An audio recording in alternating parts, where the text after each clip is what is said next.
Hi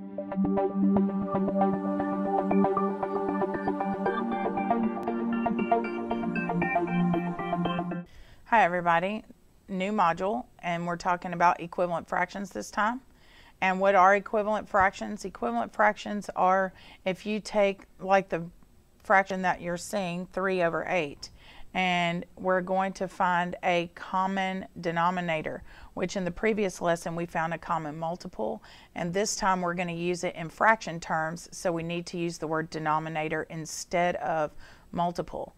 And we're going to make equivalent fractions by knowing whatever we multiply to the bottom, we have to multiply to the top in order to keep it equal. If you look at this fraction, 3/8, and we're going to say, all right, if I rewrite it, what would my top number be, my numerator, if I made my denominator a 24?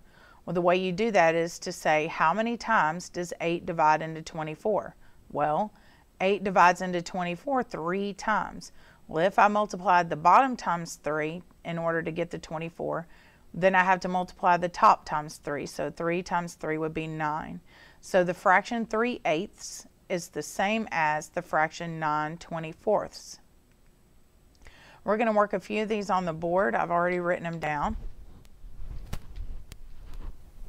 So we have the fraction 2/3, and we say, all right, if I have the fraction 2/3 and I want to rewrite it as a denominator of 9, what did I multiply to the 3 in order to give me 9?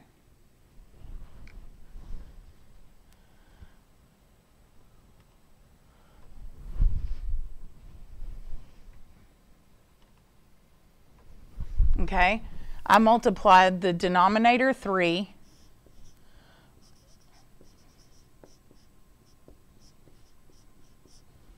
by 3 in order to give me 9. 3 times 3 is 9. And if you multiply that times 3, you also have to multiply the numerator by 3.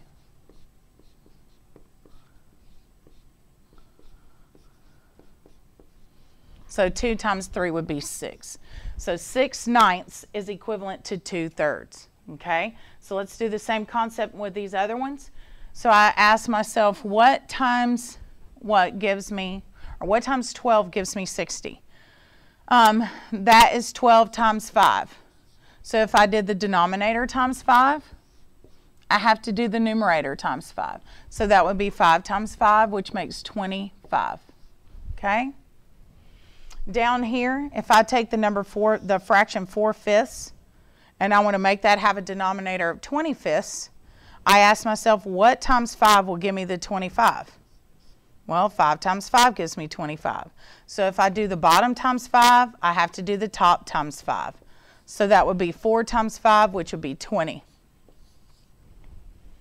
And in this last one, what times 10 will give me 80? That would be 8.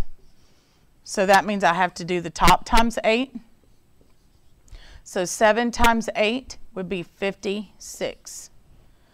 When you're working with equivalent fractions, it's very important that you know your multiplication tables. That's a huge thing, so that you can create these equivalent fractions so that we can use it in the next module when we're adding and subtracting unlike fractions.